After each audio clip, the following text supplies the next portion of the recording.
Hello, and welcome to Blades and Banners, a Tales in the Valiant actual play show set in the Eberron campaign world. Welcome back to the chaotic Lazar Principalities. These are the voyages of the Traveler's Gift, crewed by Finian, the human artificer, Eliwise, the gnome druid, and Sohina, the gnoll bard, and Orin, the tiefling vessel, as they serve the Coral Fang Principality under Lesh Durga on the island of Seventh. Our tale began when the crew was tasked to investigate a mysterious derelict ship. While exploring the listing vessel, Orin experienced intense deja vu, although he could not tell why, and the heroes encountered the cursed remnants of the crew. Below deck, they found a strange logbook containing the repeated word lost, sometimes written in Orin's handwriting. They successfully neutralized the curse by dismantling an enchanted mirror frame. Upon returning to Cinderport, Lesh Durga gifted them the salvaged ship, and ominously it was named the Traveler's Gift. Lesh Durga then sent the crew on their first mission to investigate a merchant vessel sailing under a rival's protection that made an unscheduled and suspicious stop in the necromantically influenced port town of Vale, ruled by Sea Lord Kalis Vanatar. Investigation led them to overhear a conversation between two agents of the Emerald Claw, and a bit of larceny gained them a strange alchemical formula. Soon thereafter, Finian, Orin, and Sohina traveled to Rowan Point to help a friend, Ro Farwind, to clear a logging camp plagued by redcaps. During the battle, an angelic entity named Svoboda involuntarily manifested within Orin, displaying shocking and unforeseen powers. Meanwhile, Eliwise missed the trip because she was socializing with a fire elemental who she eventually named Sam. Next, the crew sailed to Savenir on the coast of Mutiny Harbor to consult with the alchemist Avelina LeVay about a stolen formula. Avelina revealed the formula was for Visionary, a prescience-granting drug whose ingredients were linked to the rival Riptide Principality. On this voyage, the crew had been pursued by a Riptide ship, narrowly escaping an ambush set by this ship and a second vessel, the Wild Heart. Later, they encountered a wreckage of a seeming victim of those ships, recovered a powerful javelin of lightning. In addition, they rescued the sole survivor of the ruined ship, Zyra, who later, it turned out, was a weretagger attempting to sabotage their rudder. The crew subdued Zyra and left her for dead in the sea. Back at Cinderport, Lesh Durga revealed that they were being framed for a false flag attack on a ship protected by Prince Ryger, and dispatched them to clear their names. The crew returned to Vale to interview the survivors of the supposed false attack. They learned that the attacking ship was called the Reckless Grace, and they met Lord Kalis Vanatar, he of the steely blue eyes and perfectly normal habits. On interviewing the crew of the Whale Shark, they learned of an abandoned lighthouse up the coast where the pirate might be hiding. Approaching the lighthouse, the crew spotted the Riptide vessel anchored in a sheltered cove and chose to attempt a boarding in their longboat. This led to a naval battle wherein the Traveler's Gift disabled the Reckless Grace but was badly damaged. They recovered the Coral Fang flag from the wreckage and limped back towards Vale. Upon returning, the crew agreed to a deal in which Kalis would repair their ship in exchange for retrieving an artifact from the tombs in the middle of Nine Bay. Along the way, they encountered Aiden and hitched a ride with Captain Malcolm and Donabella aboard the airship Wildcat. The crew successfully retrieved the crystal artifact from the tomb of the undead Rafel Inalgwin, a white, and barely escaped with their lives and Rafel's sword. They then returned to Vale, where Kalis repaired their vessel. Back in Vale, the crew discovered another Riptide vessel in town, planning to head inland to recover an artifact left behind by the great Horge the Black. Orin, Finian, and Sohina then boarded the second Riptide ship, the Devourer's Wrath, intending to steal it. They quickly killed Captain Lynn Ashford, the Riptide Prince's younger brother, during the boarding. Orin disposed of Lynn's body in the sea to confuse investigators. The crew then pursued the remaining Riptide personnel inland and set an ambush. The resulting battle was devastating, resulting in Sohina and Eliwise's deaths. Orin sacrificed his left eye to the suddenly and mysteriously present Avelina LeVay to bring them back. This act magically bound Sohina and Eliwise with a twinned fate bond. After defeating the Riptide crew, they recovered a key item, the Star Compass. The crew secretly sailed the stolen Devourer's Wrath out of Vale along with their own vessel and returned to Seventh. On 7th, Lesh Durga confirmed that killing Lynn Ashford and stealing the warship meant open conflict with the Riptide Principality was now unavoidable. Durga laid out 2 immediate goals: to damage the Riptide fleet and investigate the Star Compass, which allegedly would point the way to Trebes Sinara, a legendary island inaccessible without it. The crew consulted with Sea Lord Sylvia Farwind, who confirmed the compass's function. It uses the alignment of Eberron's moons and stars to navigate through dangerous reefs to Trebes Sinara. Lady Sylvia agreed to show the heroes the use of this item if, when the time came, they took her niece Ro to Trebes Sinara with them to meet her destiny. During this time, Orin received some disturbing clarity from Svoboda. The angel had been sent from Danvi, the perfect order, to resolve him, as Orin was a violation of order, as he died in the past, but in a twist of fate had been brought back from a different timeline. With more mysteries than answers, an open conflict declared, and a legendary treasure map in hand, the crew set sail again to face whatever the wind blows their way. Blades and Banners is back this next Monday. Thank you so much for watching, and until next time, thanks for rolling with us.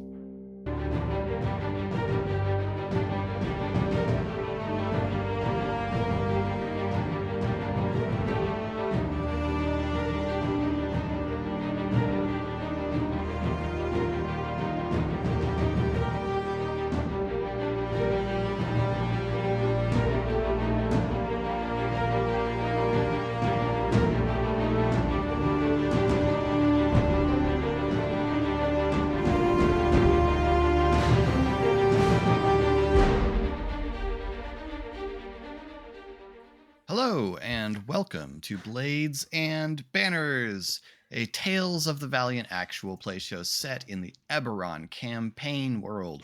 We're back! Hey! Not all of us left. Oh no. So it begins. I almost said something very mean, and I'm not going to on the internet. I'll say it after we're done recording. And your editor appreciates it. We are back with Blades and Banners, and we are going to jump right in because probably I have already attached the 5-minute recap video I did to the beginning of this episode. That's a good idea. Yeah, probably just go ahead and do that. So, it has been 3 months since you all left Rowan Point, having learned the secrets of the Star Compass, and promised that when the time comes to attempt a landing on Trebes Sinara, you will take Ro Farwind with you. In the 3 months since then, you have been in open conflict, essentially open, as close to war as the small scale of this allows, with the Riptide Principality. Merchant vessels have been extensively attacked and pirated. And in the circumstances, like, a lot of it is you all, the ships of your principality attacking merchant vessels flagged by Riptide, and Riptide attacking merchant vessels flagged by Coral Fang. But also, there's just other merchant vessels traveling in the area, and maybe they were flagged. Oops! Oh, what a shame. We stole your stuff anyway. And so. Shipping in this area is much disrupted at the current moment. The port of Vale, the nearest port on Nine Bay, is closed by a Riptide blockade, as Riptide Principality demands accountability for the theft of one of their vessels and the murder of their prince's kinsman. um, that happened mysteriously in the port of Vale. I think he just fell off the ship. I mean, who knows? Speaking of stolen vessels, that vessel, now rechristened as the False Tide, has been sailing under Coral Fang banners now, and joining in the piracy, increasing the size of Leshturga's fleet, captained now by the promoted Shek, formerly first mate on Leshturga's flagship, now captain of the False Tide. And so you have been, well, I don't know. What do you think you have been? Have you been trying to get at Riptide warships and their allies, or have you been doing some commerce raiding and plundering?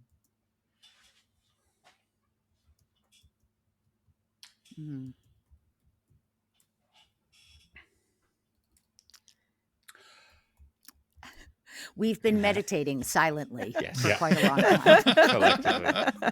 If we were to have had this discussion in character, Orin would have been much more keen on attacking Riptide directly, rather than just doing some old-fashioned commerce piracy. That would have been his vote and pitch. Finian as well, because that's one of the overarching things we got to get done. And as the one who didn't love multitasking, let's try to knock something off the list. Sure. Also, Orin hopes that that form of piracy will make the voice in his head shut up a little bit, because there's a purpose and function behind it rather than just pure chaos. You know, there's that. Speaking of that, Eric, how are things going between Orin and Svoboda as you engage in a pirate war? We need counseling, but no, it's become like early doors before the break. It wasn't like Orin and Svoboda were working in sync perfectly, but it's gotten worse to where when Svoboda takes over, like it's no longer this like translucent form of Svoboda and then Orin kind of floating in the middle. Like it's just like Svoboda appears and Orin disappears. It's like And like then- old school Thor when he Yes, cracks the yes. cane and becomes Rad. Thor. Yes. And then when it's Orin fighting and he's like casting spells, it seems to like it's a lot more strenuous and needs more concentration on Orin's part to basically he's just exerting his sheer force of will to pull the magic out of Svoboda's butt. Like it's just like, no, I need this, you're gonna do it. Shut up. Weird way to, yeah. Is that where the magic comes from or where he keeps it? Canon question. Sahaina would say that Svoboda's butt is magical, and Orin doesn't have the heart to argue with her. So Correct. That He's was an well angel. turned. I'm irritated at how well turned that was. Welcome back. Well done. Yeah. Yeah. Okay. Cool. That is good to know. Yeah. At the moment, though, Orin and Svoboda are probably, slightly at least, more in sync on this particular task, because you left 7th just this morning and are cruising southeast toward the larger island of Thrug.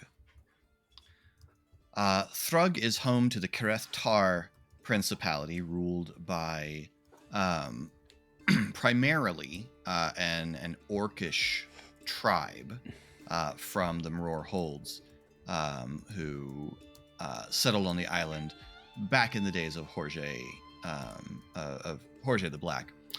Their prince is Zareth Ulor, and he has so far stayed out of this. Your job as you sail that way Your job is to either convince him to definitely stay out of this, at least, or at best, maybe start to see his way to come in on the same side as the Coral Fang, to see if you can't find some way to find some common interest in dealing with the Riptide Menace, who obviously started all of this.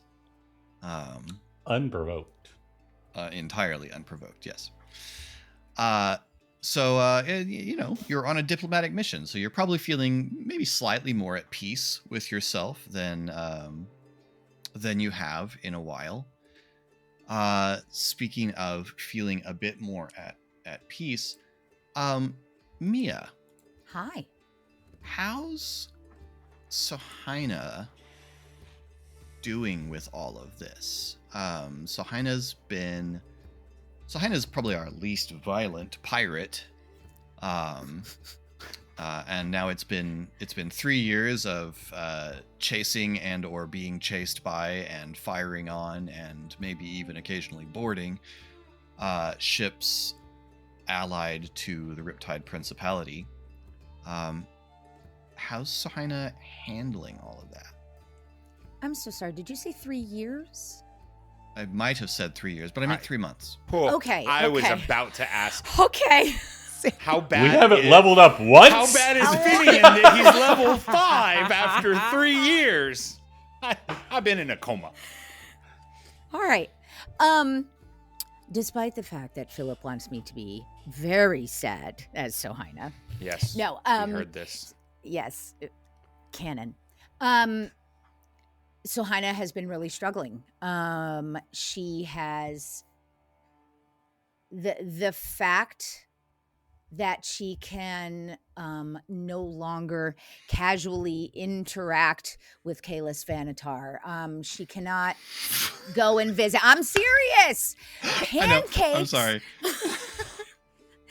The thought that I had was, Sohina has realized that things are no longer light and fluffy like pancakes. And I was very proud of that, by the way. Thank you all for those faces. very good. Yes, Mhm. thank you.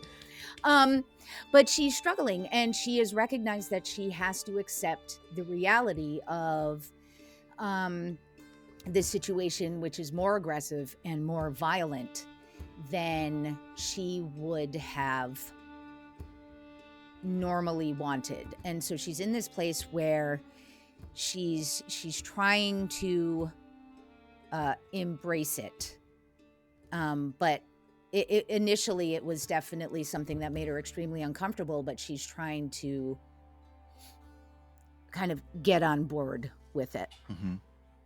On board. Hey, Pirate Hey. joke. What's up? Sailing.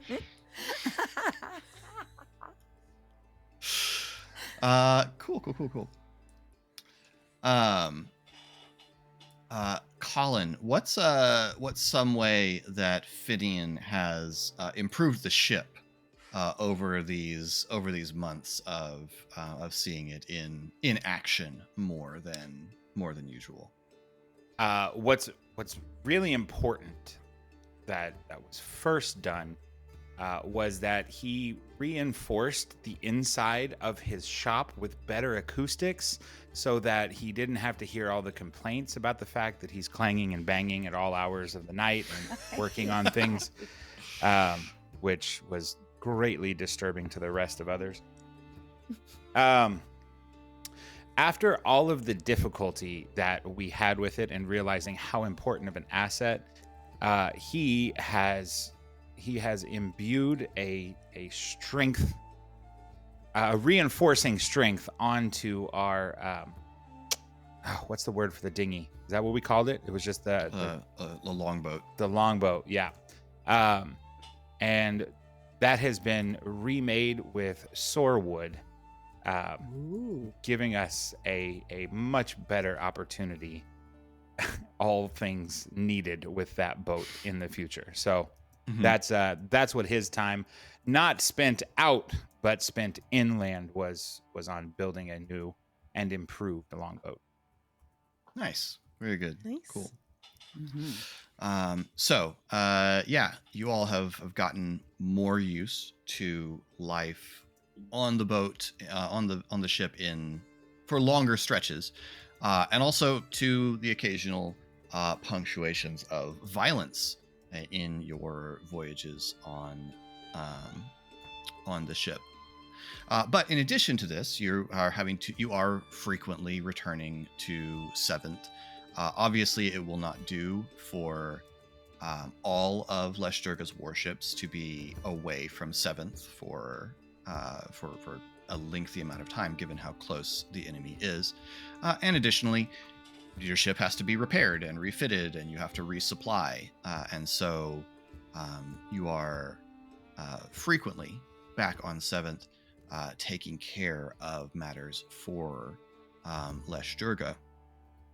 And just before you left, there was a bit of trouble over on the far side of the island around Black Reef, on the opposite side, on the opposite coast from Cinderport, in which there was a bit of a dispute with the local magmen, the small magma elementals that are endemic to Seventh, and which frequently interact with humans a little more than most wild elementals do. These are vaguely humanoid-shaped elementals that are a little smaller than a gnome, and look like they are essentially little children molded out of magma, kind of. They have an outer crust of cooled lava, but are made of molten stone throughout the rest of their bodies, and are very, very capable of doing a lot of things that would be very difficult for humans to do when you're talking about extracting stuff, whether it be minerals or other elemental resources from a active volcanic island, as I'm such pretty as bad at Seventh that. is. Yeah. And so the Magmen have been for a long time a very, very helpful part of the ecology and, to a certain degree, society of Seventh. As humanoid elementals, it's a little less common to see them magically bound, and more often to see deals struck with them. But being as they are still elementals, they do still think of the world in a somewhat alien manner, and so sometimes deals are difficult. And over the last couple of weeks, the Magmen have largely refused to be of aid, and refused to hire themselves out, and refused to help. This has been greatly frustrating, and so finally, Leshdurga had requested Elliewise to go over and speak with them as someone who has a demonstrated ability to communicate with fire elementals. So, Casey, tell us a little bit about Elliewise's embassy to the Magmen. Well, she was very eager to participate in that way. And she probably negotiated a little more on the Magmen's side than Leshdurga would have preferred. To be fair, though, the requests that they were making were just not things that we could comprehend. The parts of the volcano that they were demanding ownership of just doesn't translate well. And so I suggested a percentage aspect of their contract rather than parts of lava. But They kept Ellie using Wise these had a words, great time. health insurance and pension. It was very confusing. Right. A lot of Ellie Wise going, hey, maybe you should also ask for... That's a good one. And Sam helped out. There were definitely some elemental idioms that I'm still learning. So Obviously. bridging that communication gap. I would love it if you would make the first roll of our second arc. Let's go. I think we agreed that you were able to use animal handling to communicate with elementals due to your Lorgalan background. So I think that would be probably. I mean, magmen are more intelligent than animals, but because they are still a very alien species to the mortals of Eberron, I think it probably still applies. I would love to. Let's All right. go. 20. But not a natural 20. Love to see it. Awesome. Okay. So this goes very well. The Magmen are persuaded that they have a friend and an ally in Eliwise. And Eliwise is able to communicate the interests of the Magmen to Leshdurga's agents over on that side of the island. And with a 20, the negotiation goes so well that the Magmen are not only willing to return to work and to begin extracting the useful materials from the volcanic parts of the island, but a few of the Magmen, one of the chief Magman comes to Eliwise after the conclusion and looks up at Eliwise with, again, just eyes that are just pits of fire. He radiates heat that is just barely contained by his lava outer crust. Friend Eliwise, burns good.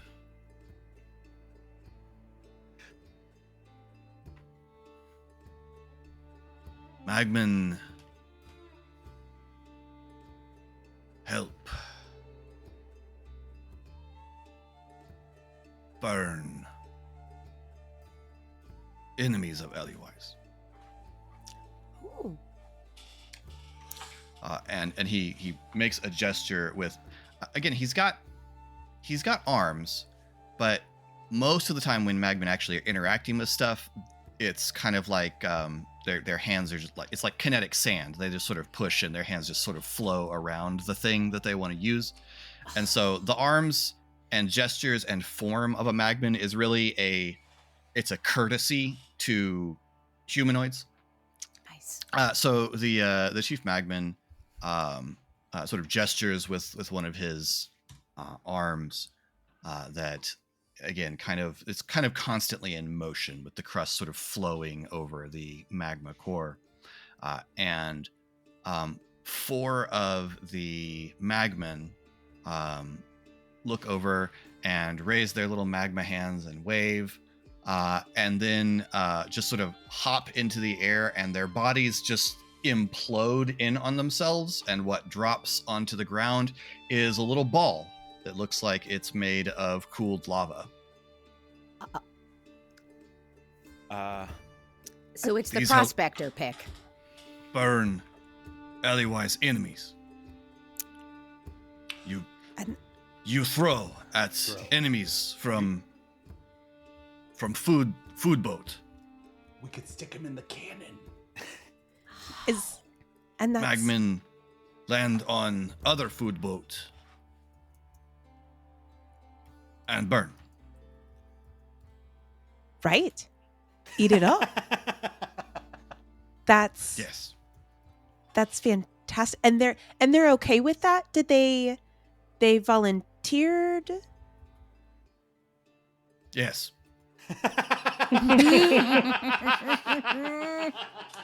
He said yes. I don't know if you need to question it. Gift horses, mouths, don't look. Just It's really hard it's to full of find fire. the It's mouth hard to on look the. and hard to look at because whenever it cracks, it's like looking into lava, looking into magma. It's really bright. Oh, Oh my god, now I want one. a magman grenade.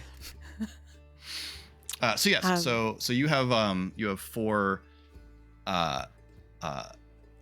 magman cannonballs essentially. That's So cool. amazing. Are they 4 different cannonballs, or are they all Mhm. together in one?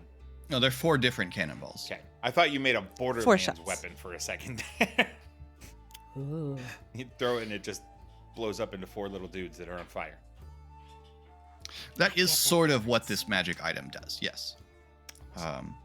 Yeah. You throw this or launch this, and when it lands, you roll a d4, and that's how many magmen appear. Oh, rad, That's Amazing. amazing. rad. Thank you. That is so kind. And she goes over and picks them up as respectfully as she can. A Yeah, they're hot. rock slash creature.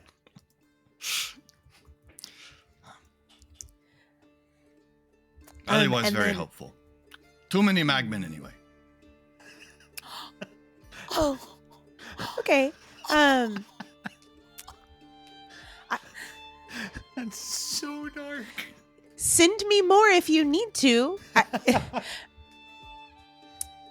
And Oh, then narratively, also, she will, in passing, also be like, and thank you for teaching me how to walk on lava. Yes. Important skill. Yes. Too many of your people don't know how to do that. Oh, they are terrible. We are terrible at it, but I'm much better now. Thank you. Yes. One of our people knew how to walk on water, though. Hi, can I tell you about the good word? Ouch. That's what the mission is, right? Don't understand why you people can't walk on ground. Like this stuff we walk on very uncomfortable. Oh, He says, shifting his feet that keep setting fire to the grass and things like that. So good. Okay. but you do it well. Let me know if you need anything. The magman turns around and stumps off, leaving little globules of magma footprints behind that slowly smolder and burn the grass around them until he walks back into one of the 2 lava flows that comes down from the mountain and just sort of turns around, waves, and then just melts into it. Gives a thumbs That up is as so he goes cool. down into it. Yes, always. Solid. It's an important farewell ritual for the magmen. They always form one hand into a thumbs up and sink into the water. Oh. LA Wise just returns a thumbs up until she can't see him anymore. Outstanding. I love it. So yes, so you all do have those. Those can be used in the cannons on your ship. They can also simply be thrown like a grenade.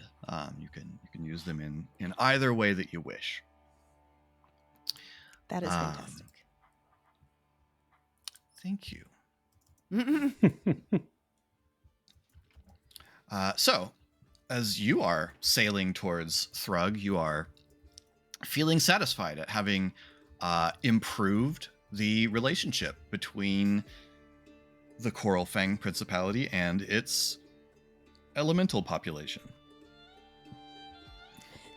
And I do feel good about that. A lot of people don't love my talking, and so I'm glad it came in handy. any not of you sad who were face. That present, doesn't bother me. any of you who were present, of course, just heard.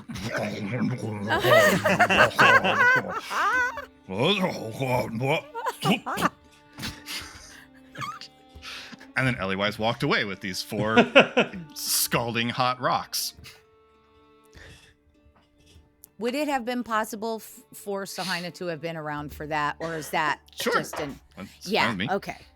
Because Sahina would have wanted to be there to witness this whole thing and meet these amazing creatures. So Mhm. thank you. Absolutely invited. Hmm.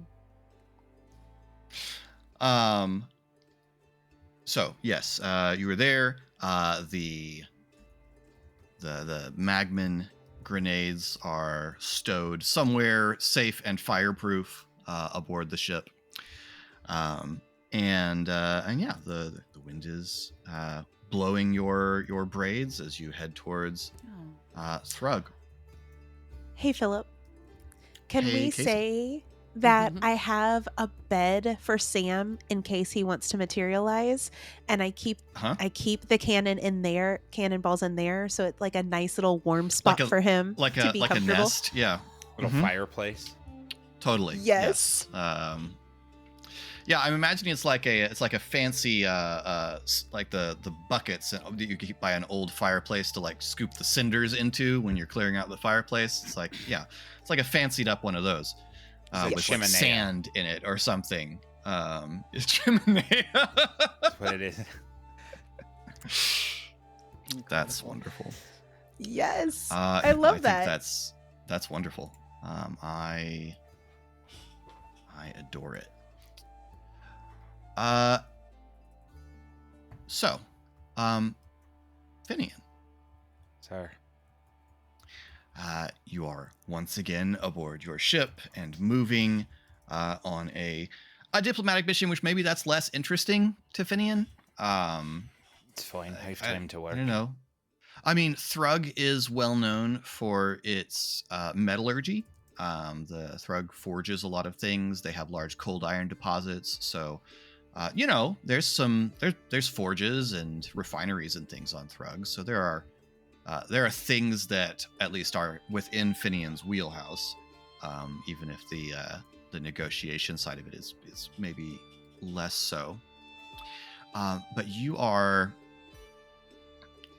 down in your workshop, polishing up and smoothing out some minor wear and tear to your armor as it sits on the stand. And this puts your mind back to an incident that still troubles you a little bit. How did Taryn end up in your workshop in the first place?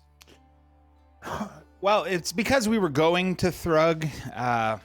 Finian, having made such strides as he has recently with his works, in the event that negotiations went the way that our group and talking tends to go, he wanted to be able to show off.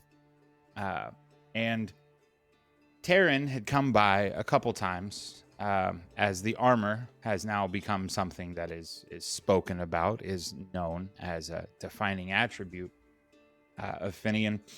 And he has been sneaking in when he knows that Finian is away. And he was going to check this one particular afternoon.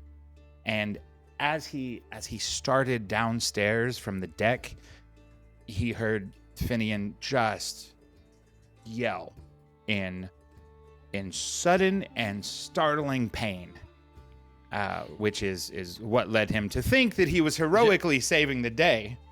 Yeah, just thudding down the passageway, and then just throwing his whole body against the door, flinging inside. You all right, Son. And what he sees is Finian with his shard aglow and slightly different shape than most will remember. And he has a gauntlet on his right hand. But the problem is that the gauntlet on his right hand is that of his left hand. And so his hand is in the wrong magical armor and forcibly. So this hurt a whole lot. And he holds his hand out to Taryn and goes, "Be some help, will you?" Oh, right. Yeah. Of course. Wow, Just that looks like it hurts a lot. Just pull. Yeah. All right, all right. And he grabs the gauntlet and gives a mighty yank and hauls it off of your hand. And Finian makes that very special kind of fist that we all make when you jam a finger, except this has been all 5 of them at once, so it's very tender, and he is under his breath saying things that he would never normally in front of a youth. What happened? Oh, it's not like I know, is it? I've been able to use it just fine. And then It didn't work. No. I got the wrong hand. There's just a look on Finian's face that of this is mind blowing. It's not the first time it's been an issue here. There's something I don't know. When I'm out, it comes to me perfect. But in here, whenever I'm testing something new, it's all upside down or backwards or something. I don't know. And Taryn is holding the gauntlet, and Finian rubs his shard mindlessly. So Taryn is examining the gauntlet, looking at it in fascination. He's holding a piece of your armor. This is amazing. And looks so. Well, I mean, it can't be. Look, you're not doing anything wrong, and Right, the armor works, because you wouldn't build something that doesn't work. So maybe there's something wrong with your room.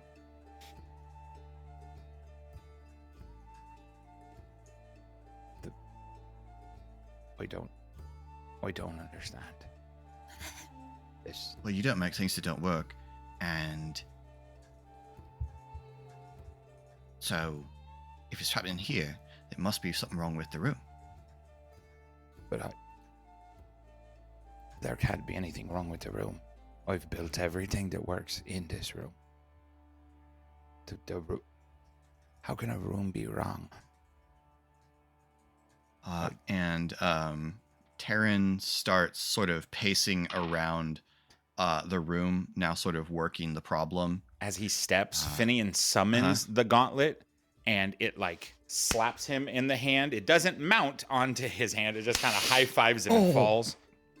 I don't.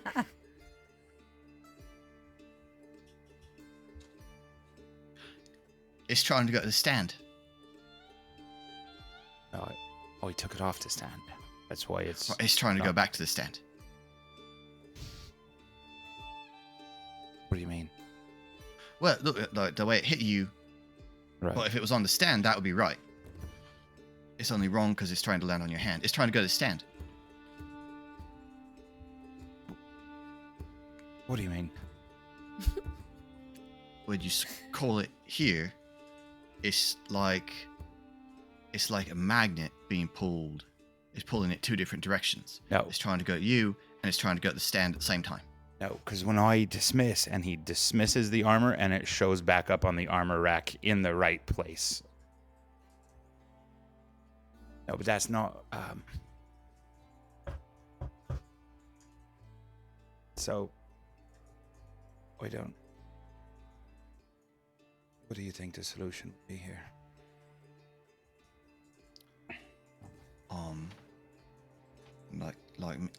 Like fix it? Like me fix it? Like, Well, how would I fix it? I'm not saying it would work. I'm just wondering what would be where you started. If that were the problem, which certainly don't think is. Maybe. So maybe if you had something. Maybe if there was like an item,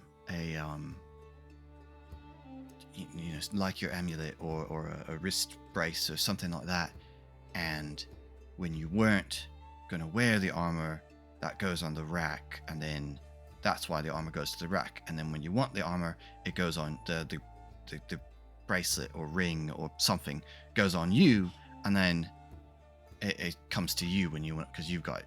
So you key it to that item instead of go to me, go to the Brack. Just go to So- wherever the ring or the bracelet or the button is. So what you're presenting would be almost a stabilizer tool, which we could Yeah. calibrate to each individual piece. Right. Yeah.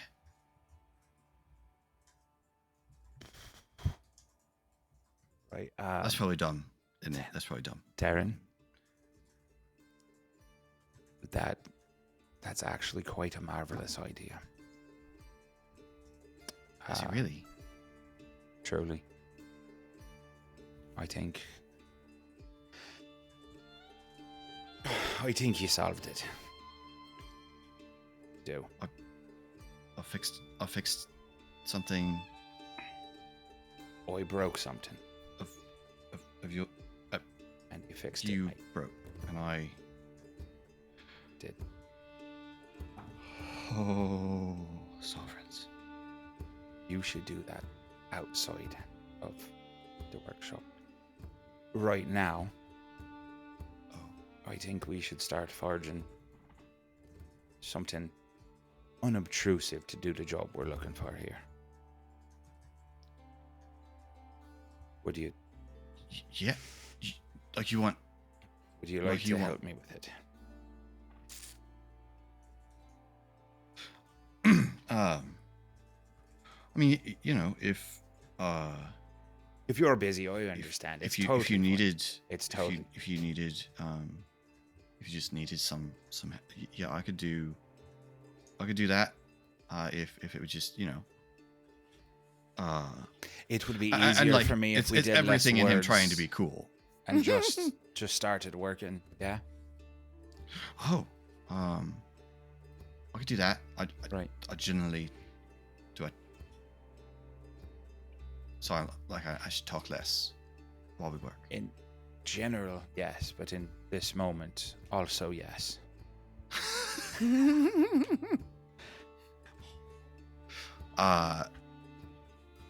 So he sets to, and it lasts like 30 seconds before he goes, "Did I ever tell you my mom was a bit of a witch?"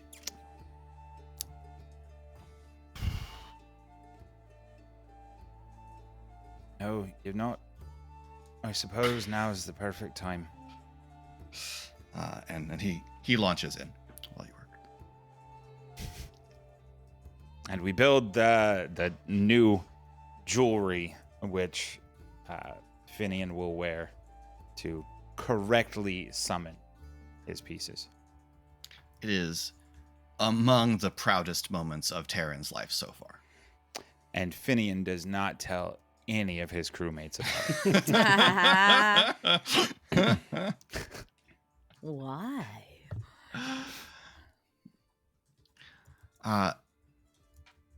Eric, Yes. so you are once again aboard the ship. Salt spray in the air.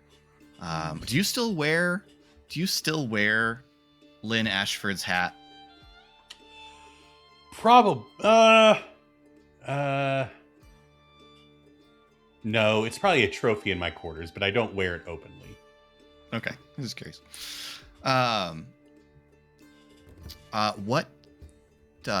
What has Orin done about his missing eye?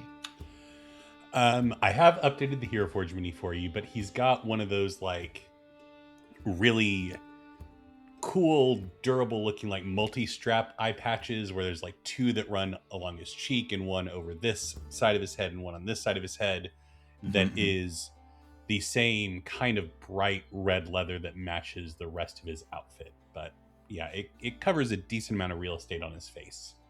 He figured he would lean into the pirate look rather than trying to get a replacement. Okay, cool. How's Orin been handling his somewhat disconnected relationship with Svoboda lately? While also helping to crew a ship of war engaged in piracy. Handling it like any responsible early 20-something would. Ignoring it and hoping it doesn't get worse. Like You you know do. what? Hell yeah. No, he did at one point finally go in Cinderport to try to get it taken care of. But it did not stick. So yeah, he's just kind of resigned Didn't himself. stick? Well, Might require more details. the fix didn't work, I guess, is the easiest, like a better way to put it. Like, yeah, he tried to get exercised, and okay, yeah. so we have this image then of like Orin sitting in a ritual circle while the local sovereign priests, friend that he brought in, who's a silver flame adherent, carefully lights silver wicked candles and chants exorcist honestly, rites. Orin might have the cast a flame. wide net and said, if you know anyone that's blood of Vol, even if there's some Doc 6 out there, just, let's get the whole bunch involved, just to see what we can make happen. Or we could start with the silver flame. They specialize in rogue spirits. Fine. Specialize in them in the sense of like dealing with them, not making deals with them. Yes, fair enough. So so when the ritual completes, it should banish Svoboda from you. What happens instead? I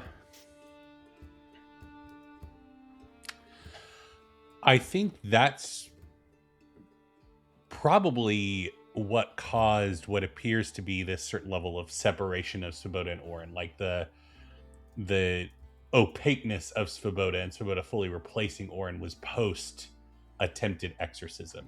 And so pulled a Hank McCoy, tried to fix the problem, made it worse.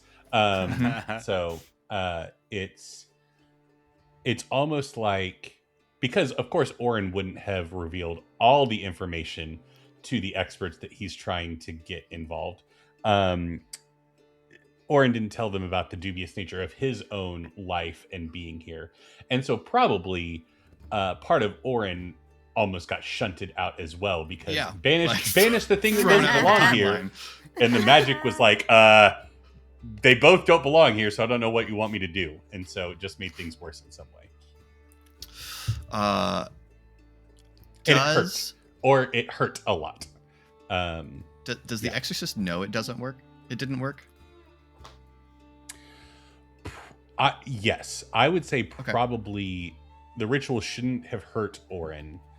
Right. And like as it was happening, Orin started screaming from the pain, and then it was almost like film glitching, where Orin and Svoboda like were flashing in and out of existence, like alternating. And then Svoboda stuck for a long second and maybe started to like come to and see, and then it switched back to Orin, but it's very clear that like nothing got banished. Okay. Good to know. Orin or Svoboda succeeded on his save. Cool. Okay, so the other big change about the ship during this 3 months of open conflict is that Leshdurga has detailed a small crew to you. They're there in case boarding action takes place. They're also there to watch the ship whenever you have to go ashore, because the whole sacrosanctness of ships in port has kind of been called into question by certain activities by unknown persons. And so it's a little bit less safe to assume that the protection of the local Sea Lord will keep anyone from trying to mess with your ship. So Leshdurga's detailed not a large crew, probably half a dozen guys to help man guns and guard the ship, and of course, as I said, participate in boarding actions if those were to occur. I would like each of you to tell me something about someone on this crew. It doesn't have to be like a full character detail or anything, character description or anything, like just something interesting, a quirk, as it were, about at least one person on the crew.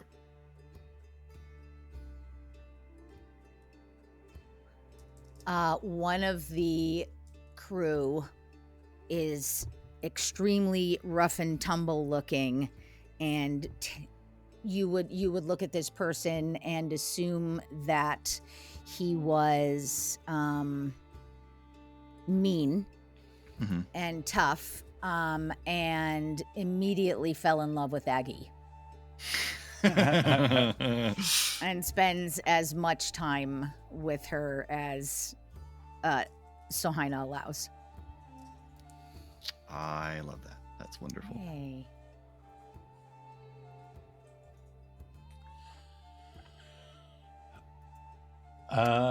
One of them is a Dargoon hobgoblin who had to leave because he took a vow of pacifism.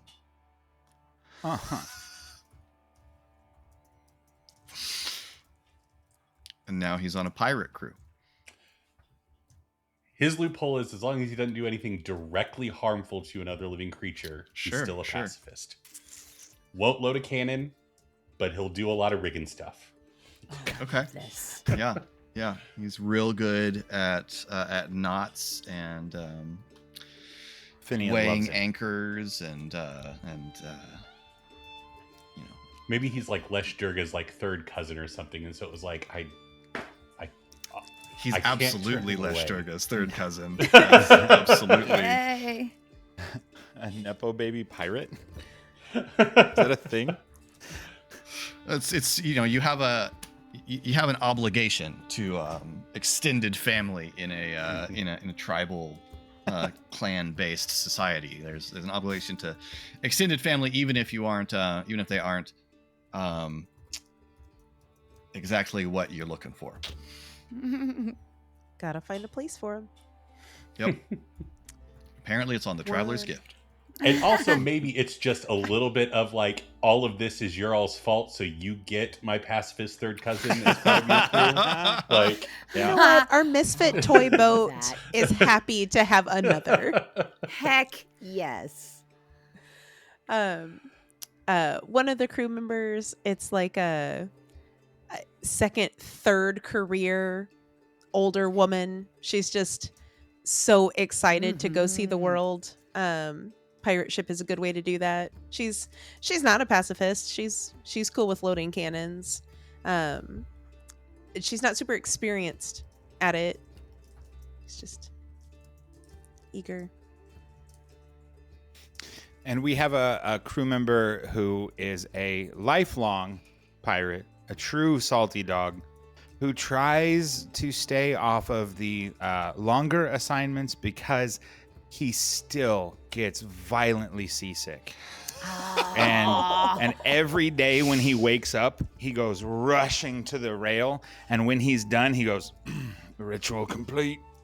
And carries on about his day. And this is absolutely unavoidable for him.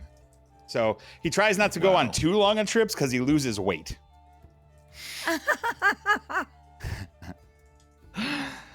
Outstanding. What an amazing crew. Yay. Cool. So one of the crew calls out land in sight as the great hulk of Thrug hoves above the horizon. So Thrug is a weirdly shaped place. It's it's mostly, like, the interior of it is a large flattened plateau surrounded by cliffs that look down on a relatively narrow strip of land on the shore. And so it's like this plateau just thrusts up from the sea, and enough dirt clings to it to create a shoreline. Even the ports that are down at sea level tend to be kind of built back up into the cliff, with the actual piers being the only part really on the level of the sea. You all are making for the port of Saltspire. And as this call goes out, Casey, will you tell me evens or odds? Evens. Okay. So Heina, Goodness. would you make a wisdom saving throw for me? I will. Oh, here we go. Wisdom. Mia, please focus. And a saving throw. There we go. 13.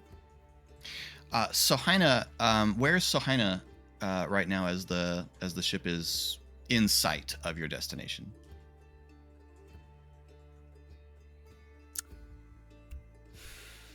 You've been sailing most of the day. It's about a day's journey between Seventh and Throg.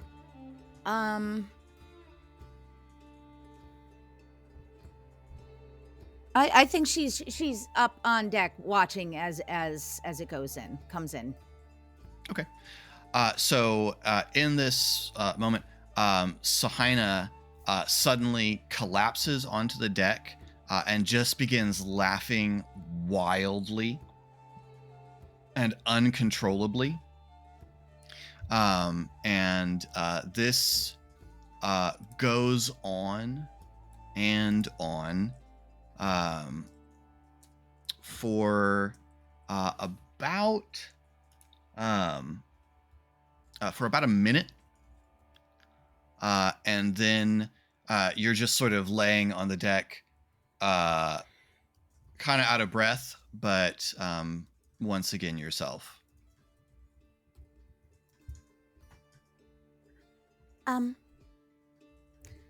She would initially look around, see if anybody had seen. Yeah. A lot of people saw. What? So she's looking around and she just goes, what just happened?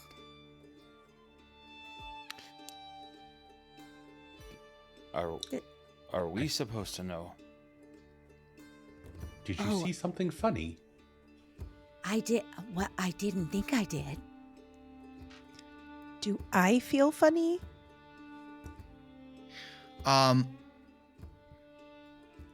There's just a slight twinge, an inclination to chuckle a little bit, but otherwise, that's the only. I look at Sahina and I give her.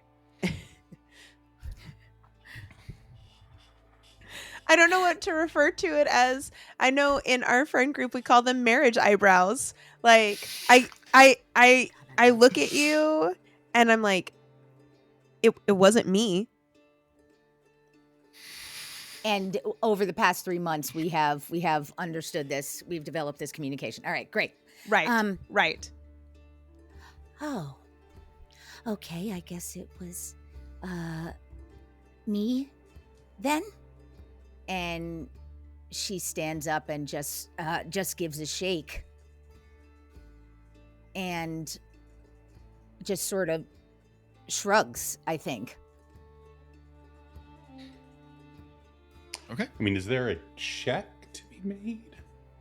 Arcana is not Orin's thing. I got a plus I would one. take an Arcana check if you'd like to make one.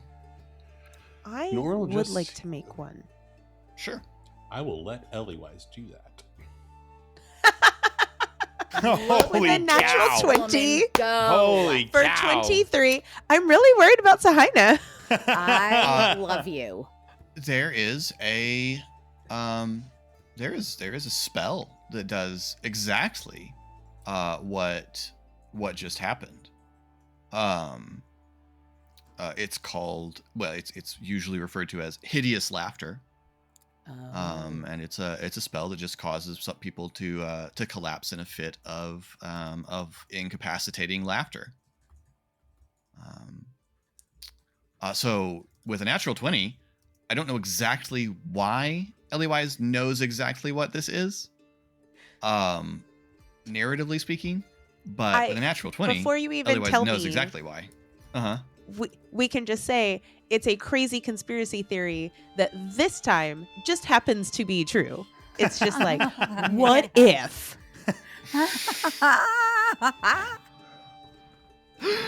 Yeah. So with a natural 20, you immediately recognize this as the effect of a spell. Who would have cast hideous laughter on you? When she says that, I'll tap my my eyepiece for detect magic, see if I can see anything around with my Magivision. You see, just for a moment, it fades very quickly. You see this this glittering, translucent thread almost in the air that runs from Sahina to Eliwise, but it's kind of there's like a line coming to each of them that's then braided into a thread of a cord of 3 braids that floats up into the air, and then they all just sort of fade into nothing. And did it, as I took this in, the strand that went up of the braid, did it dissolve into the air before all of them just disappeared? Disappeared into the ground. Yeah, all of them just dissolve into the air together, and there's nothing there. And the investigation is briefly interrupted by the men calling as the ship starts to pull into pier, and that is where we will leave this episode. Season 2. Thank you all so much for watching. Hope you've enjoyed this episode. If you'd like to get involved in the discussion of this episode and tell us what you think's going on, feel free to hit us up in comments down below, or you can head over to our Discord, the link to which is down below, along with links to the other things done by all these wonderful people. New episodes of Blades and Banners drop on Monday. And until next time, thanks for rolling with us.